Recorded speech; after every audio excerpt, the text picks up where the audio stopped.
السلام عليكم ورحمة الله وبركاته دمان قيارته سو دواada waa mar kale barnaamij kale barnaamijkeenan maanta insha Allah taala waxaan ku qaadaa dhigi doonaa qodobadii ka soo baxay shirkii shalay dhexmaray madaxweynaha dalka Mareykanka Donald Trump iyo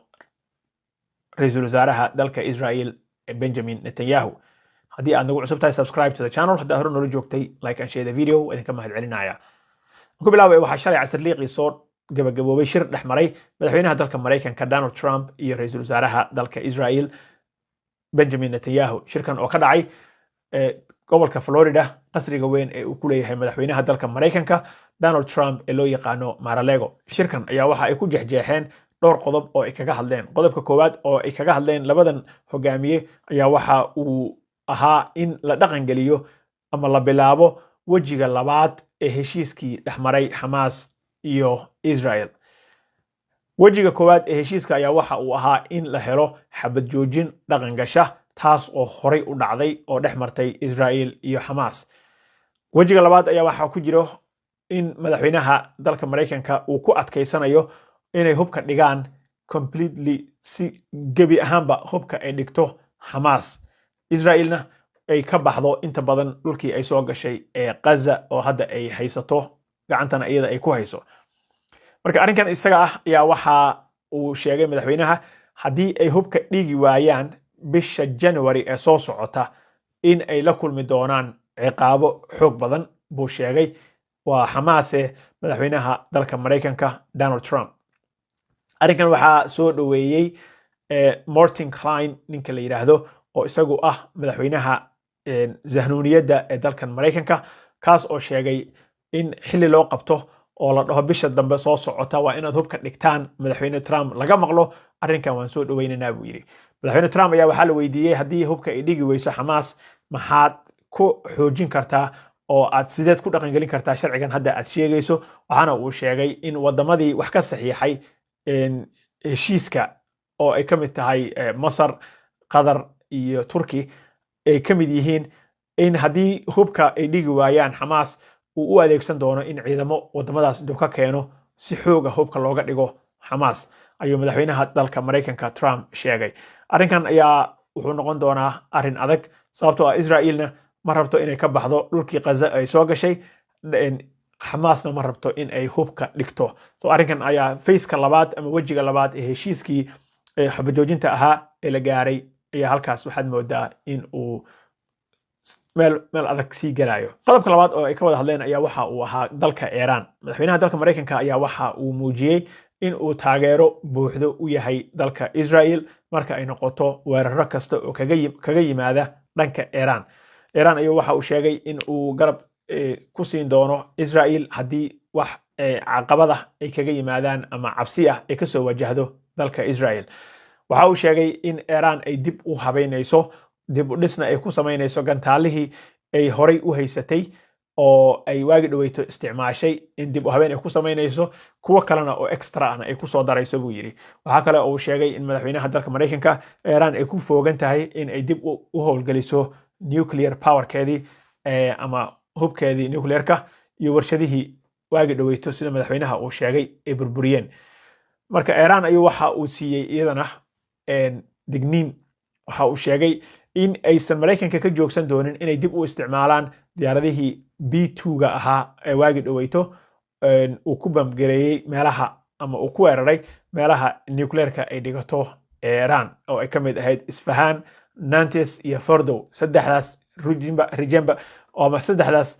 saldhig oo hubka nuclearka uu u yaalay Iran Mareykanka ayaa weerar ku qaaday B2 bombers soo isticmaalaya diyaaradihiisa marka wuxuu sheegay in mar labaadna isticmaali doonaan haddii Iran ay wax cabsiya ay ka soo wajahdo dalka Israel qodobka saddexaad oo ay ka wada hadleen ayaa waxa uu ahaa in madaxweynaha dalka Mareykanka Syria uu garab taagan yahay madaxweynaha Syriana amaan ayuu kala dul dhacay madaxweyne Trump waxa uu sheegay in ninkan uu yahay nin adag oo la isku haleyn karo ninka la yiraahdo Ahmed al-Sharaa ayaa waxa uu ku sheegay in uu yahay nin la shaqeyn kara lana jaan qaadi kara danaha ay leeyihiin reer galbeedka waxaana uu sheegay inuu ku soo dhaweeyay waagi dhaweyto aqalka cad marka Israel ayuu wuxuu ka codsaday inay ka joojiso weerarada hadda ay ku hayso waxaana uu u muujiyay inuu garab istaag uu u sameynayo Syria sidaad wada ogtihiinba Israel ayaa waxa ay horay u deganayd oo ay haysatay buuraha Golan Heights, marka waxa ay bilaabeen inay ka soo gudbaan buuraha oo dhanka gudaha ah oo ay u soo galaan u soo daadegaan dhankaas oo ay ku yeesheen saaxiibo difaac ugu jira oo Israel ay ku difaacato interestigeeda. Marka Netanyahu ayaa isaga wuxuu sheegay dhulkaas hoose ay soo galeen in ay u isticmaali doonaan meel ay buffer zone ah oo ay ku waardiyeystaan interestigooda iyo amnigooda ku saabsan xagga Golan Heights-ka in aysan wax dhibaato ah uga iman. marka Mareykanka ayaa Trump ayaa wuxuu u sheegay in Syria aan lagu degdegin oo loo dejiyo maadaama ay saaxiibo yihiin madaxweynaha Ahmed al-Sharaa. Trump ayaa sidoo kale waxa uu soo qaatay hadal uu baryahan dhanba ku soo celcelinayay oo uu ku garab istaagayay saaxiibkiis Benjamin Netanyahu, kaas oo ahaa in dacwadaha loo haysto uu ka cafiyo madaxweynaha Israel. Israel madaxweyne ayay leedahay, inkasta oo ra'iisul wasaaraha uu yahay ninka awoodda dhan haysto oo muuqda. madaxweynahaas ayaa waxaa la yidhaahdaa Isaac Herzog. Isaac Herzog ayuu wuxuu ka codsaday madaxweyne Trump in uu cafis u fidiyo kaysaska loo haysto Netanyahuna uu ka drop gareeyo. Marka arrinkan waxa uu dhowr jeer markii hore uu tagay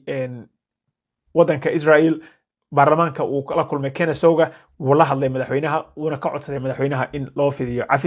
cafiskaas weli ma hirgelin. mar labaad iyo mar saddexaadna wuu ku soo celiyay madaxweynaha dalka Mareykanka Trump in cafis loo fidiyo Netanyahu oo laga daayo dacwadda loo haysto. waxaa kale oo uu madaxweynaha mar la weydiiyey arrimaha China iyo Taiwan iyo Chinese-ka iyo Ruushka oo wada sameeyay dhoolatus military iyaga oo ka sameeyay xeebaha Taiwan. Trump markii la weydiiyey oo arrinkaas laga wareystay oo la dhahay Chinaha ma wuxuu weerari doonaa Taiwan, ayaa waxa uu sheegay in Ruushka iyo Chinaha mar walbo ay dhoolatus isla qabtaan 20 sano ilaa 30 sano oo la soo dhaafayna. waxa uu sheegay in arrinkan ay isla qabanayeen